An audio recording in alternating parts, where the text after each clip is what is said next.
오늘 나눌 말씀의 주제는 영생입니다. 2045년쯤이 되면요, 사람이 죽지 않고 불멸하는 시대가 온답니다.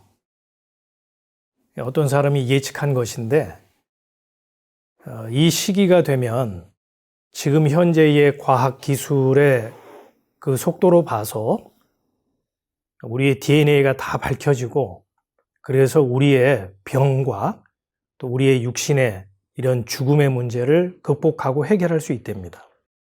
그때가 되면은 인간이 죽지 않고 영원히 살 수 있는 이제 영생의 시대가 열리는 거겠죠. 사실 사람들이 기대하고 바라는 영생이라고 하는 것은 내 그 호흡이 끊어지지 않고 내 육신이 계속적으로 살아서 영원히 존재하는 거죠. 그게 사람들이 알고 있는 영생이고 또 사람들이 기대하는 영생이잖아요. 한마디로 내 존재가 소멸되지 않고 내 존재가 보존되고 무한히 유지되는 거를 사람들은 영생으로 알고 있고 또 그 영생을 기대하고 바라죠. 아마 기독교인들 가운데도 적지 않은 사람들이 영생을 그렇게 이해하고 바랄 겁니다. 그게 성경이 말하는 영생이라면 제가 앞서 얘기했듯이 22년만 버티게 되면 우리는 영생하게 되는 것이고, 그렇다면 그때부터는 굳이 교회에 와서 예수님에게 영생을 달라고 부탁할 필요가 없겠죠. 왜요? 과학이 영생의 문제를 책임져 주니까. 성경도 영생에 대해서 사람들이 기대하고 바라는 그러한 영생을 말하고 있고 약속하느냐 하는 거죠. 예수님께서 기도하셨다는 내용이 성경에 몇 차례 나오죠. 요한복음 17장에 예수님이 기도하신 내용이 기록이 되어 있어요. 그 내용 가운데 영생에 대한 말씀이 나오죠.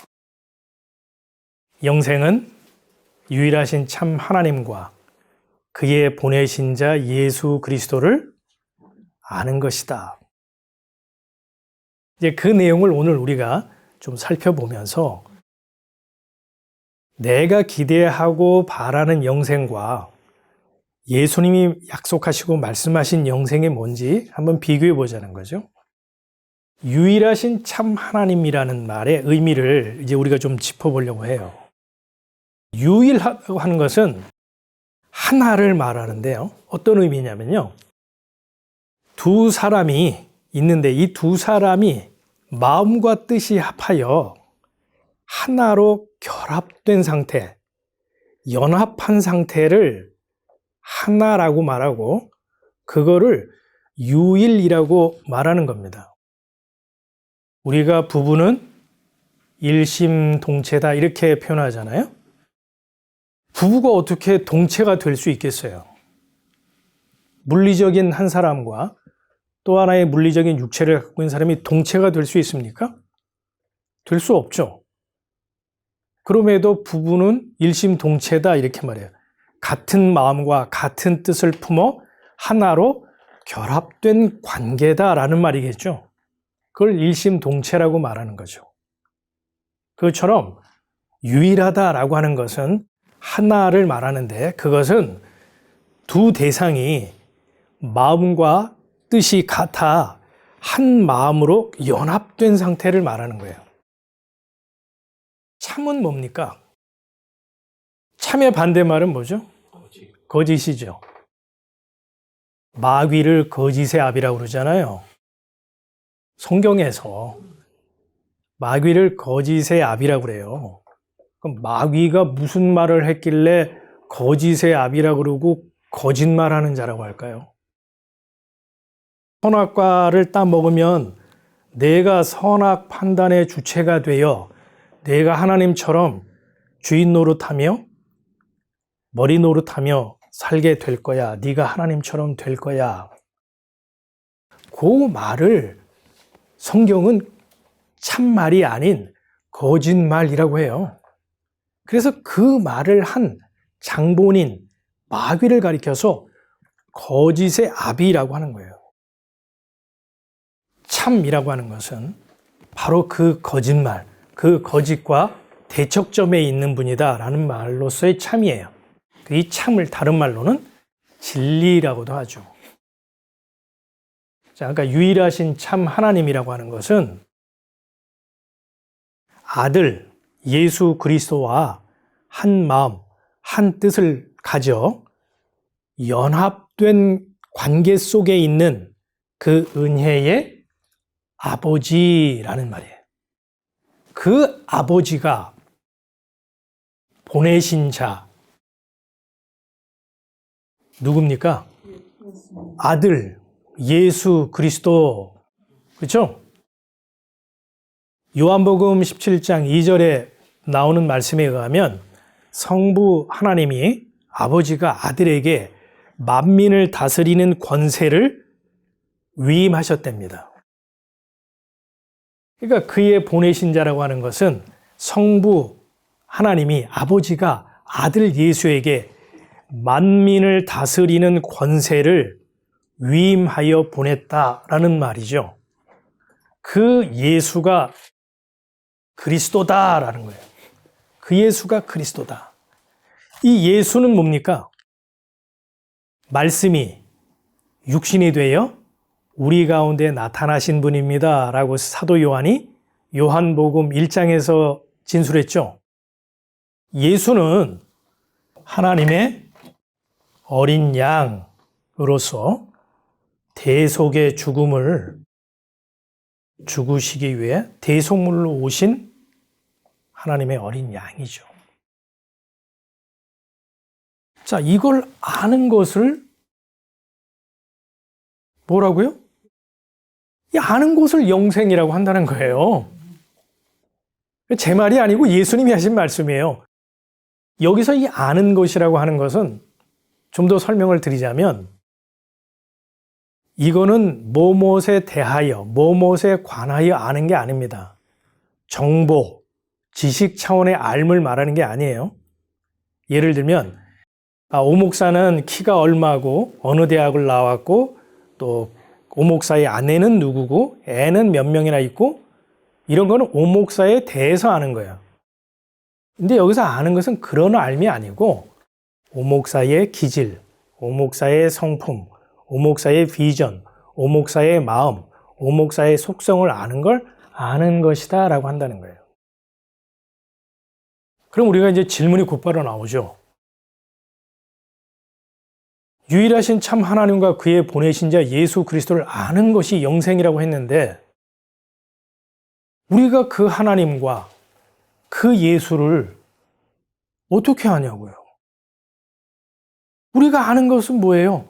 예수는 유대인이고 예수는 이스라엘 땅에서 태어났고 나사렛에서 성장했다고 하고 뭐 33세의 삶을 살다가 종교 지도자들의 미움을 받아 십자가에 못 박혀 죽었다고 하고 그 제자들의 증언에 따르면 뭐 3일 만에 부활해서 승천했다고 하더라.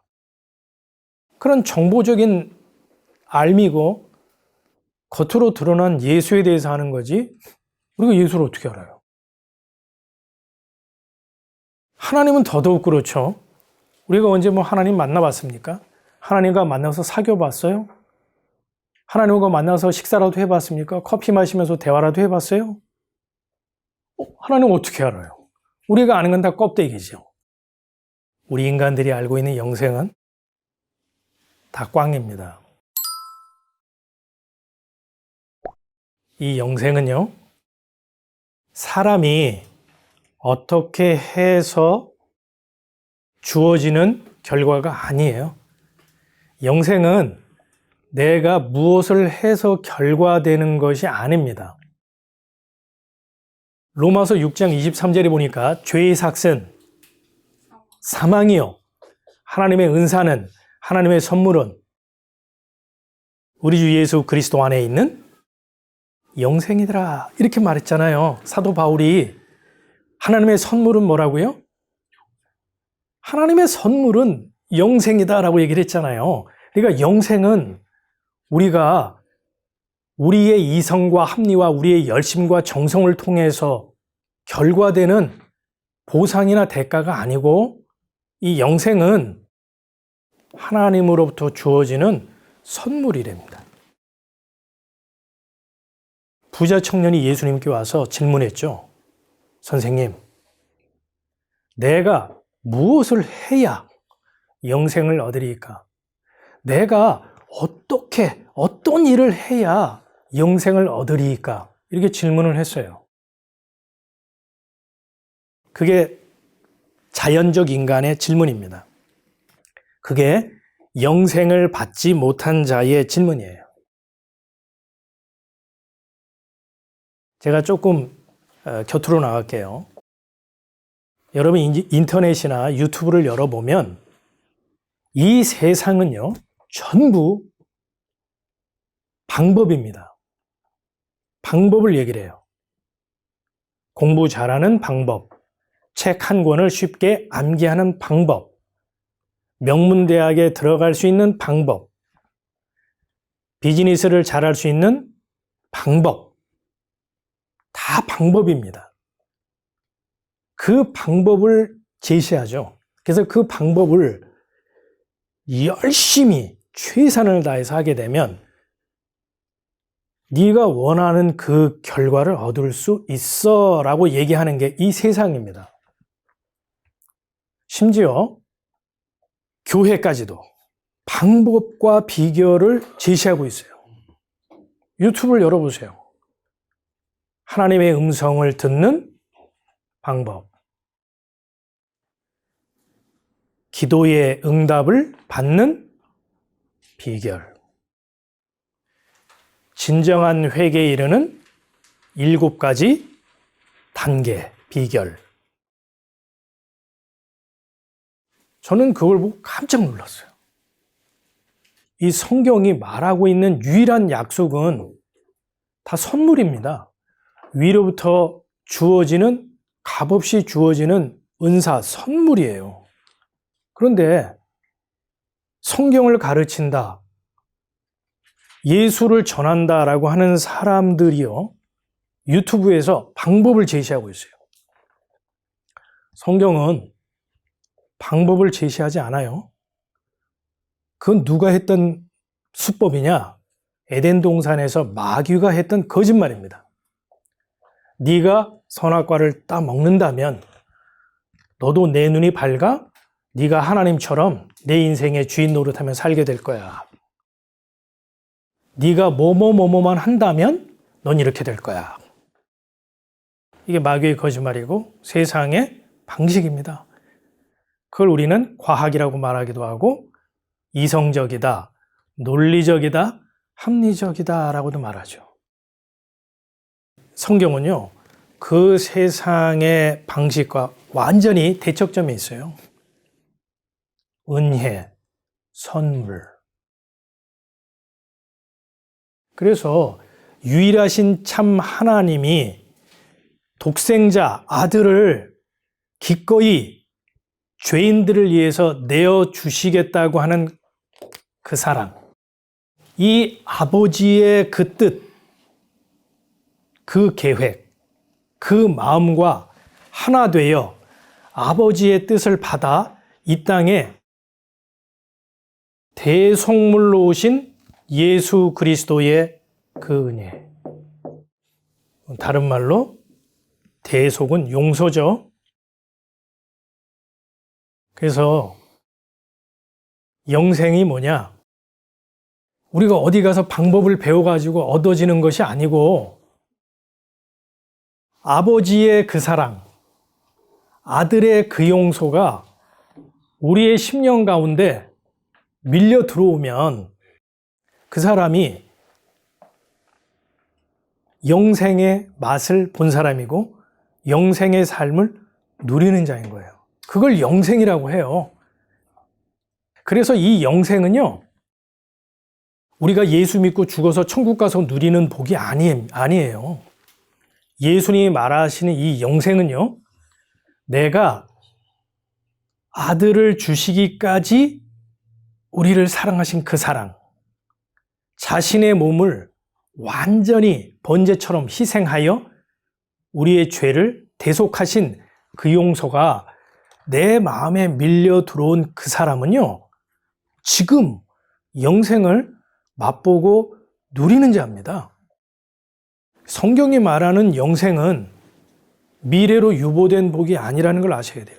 지금 이 땅에서 영생을 맛보고 누리는 그 사람이 나중에 생명의 부활로 나옵니다.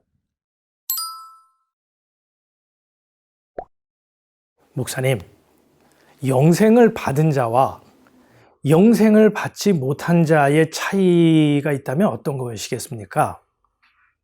라고 누군가 저에게 질문을 한다면 부자 청년이 예수님 앞에 와서 선한 선생이여, 내가 무엇을 해야 영생을 얻겠습니까? 라고 질문했던 것처럼 영생을 받지 못한 자는요, 내가 밥을 굶고 기도를 해야 영생을 얻겠습니까? 내가 가난한 자들을 구제해야 영생을 얻겠습니까? 내가 성경 백독해야 영생을 얻겠습니까? 라고 끊임없이 영생을 얻지 못한 자는 그 방법, 비결을 뭐냐고 질문하고 그 방법을 찾아다녀요. 그래서 그 방법을 알기만 하면 내가 내 열심, 내 정성을 통해서 그 방법대로 하여 그 영생을, 그 구원을, 그 응답을 내 것으로 쟁취하겠다라고 하는 심보를 갖고 있는 사람이 영생을 얻지 못한 자일 가능성이 크고요. 영생을 얻은 자에게서 나오는 특징은 뭐냐? 나에게서는 사랑을 받을 만한 구속도 없고 용서를 받을 만한 자격도 없는데 왜 이런 나에게 하나님은 당신의 그 사랑을 부어주셨으며 예수님은 왜 이런 나에게, 나를 위해 대속의 죽음을 죽으셨습니까? 이게 영생 얻은 자에게서 나오는 고백입니다. 하나님의 그 사랑, 예수의 그 용서, 그 영생을 이 땅에서 맛보고 누리지 못하면 그 사람은 2045년 과학의 힘에 의하여 이 육신이 소멸되지 않는다 하더라도 그 삶은 성경의 기준에 볼 때는요, 사망의 지속이고 사망의 영속입니다. 그건 성경은 영생이라고 말하진 않죠.